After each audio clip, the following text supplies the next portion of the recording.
Както знаете, пичали, аз ви бях казал, че ще има 10 части показ моите работи. Предишното видео, както знаете, направих тайно чекмедже. Обаче този път ще правя същото, само че чекмедже, а не кула, в която да си слагам работите. Мисля, че така таблета ще падне. Извинявайте, но ще бъде така. Ако падне, ще го вдигна. Извинявайте. Така, първо слагам ето този кюб тук, за да може ето по този начин да направя тайното чекмедже. Не знам по-точно как се казва чекмедже или не знам, в смисъл. Така, сега мисля, че трябва да сложа ето тада, като този начин слагам ето тази част. Сега ето това тук, за да направя стена. Сега слагам ето тази част тук.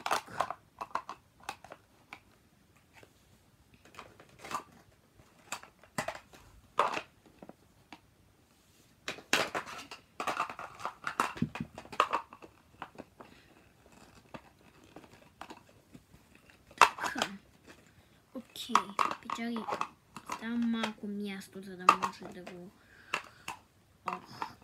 сложа. Сега предполагам, че ще сложа таван.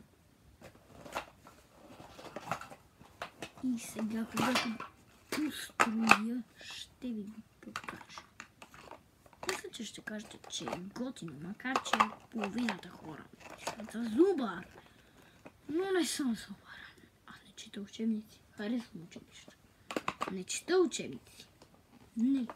Аз не чета учебници и не знам нищо наизуст. Абсолютно нищо подобно за зубар. Не ме мислете за зубар. Аз не съм. Аз съм такъв, какъвто съм. Аз не съм зубар. Това да знаете от мен. Не съм зубар. Зубар, както всички знаете, е човек, който чете учебници и после ги запомня. Аз не съм такъв. Аз не мога да запомня вся учебник. Не знам как второ на второ. И общо за това е моето чайно чекмедже. Прилича на къща. И кой ще се интересува? Просто от къща. Това е странно. Кой ще се интересува от къща? Кой според вас? Никой. Кой?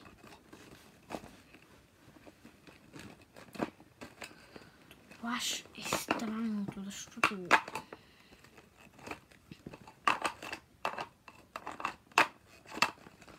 хора, знаете, не съм зубар, няма да стана такъв. И никога няма. Човек не може да предвиди времето. Не мога да правя сега. Но не мога да предвидя времето. Но мога да предвидя, че няма да съм зубар.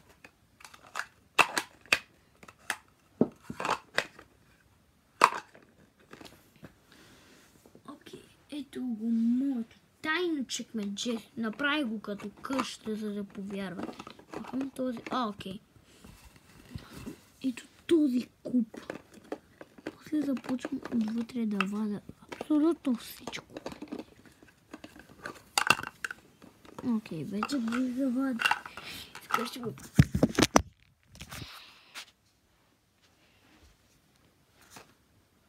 Така, това беше моето видео, но няма да го спи.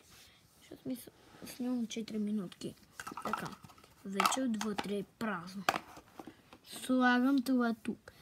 И вече официално това чекмедже ще работи. Каквото и да става, ще работи. Аз ще съм това. Така. Сега мисля вътре да сложа много бомбони, работи, меденки, бисквити, бейкролс. Абе, каквото се сетиш. Сега трябва тайно да взема бомбони. Проблемът е, че майка ми е оттатъка. И трябва да съм много внимателен. на 5 септември беше рождения ден. Не знам за вас, но харесвам училище. Сега в момента, ако един мой приятел, който се казва Станимир, гледа това видео. Станимире, тук ще си крия много готини неща. Имам Nintendo Wii, като е много тъпо, ще имам PlayStation 4. И ако някой от моят клас гледа това видео, казвам, ще имам PlayStation 4.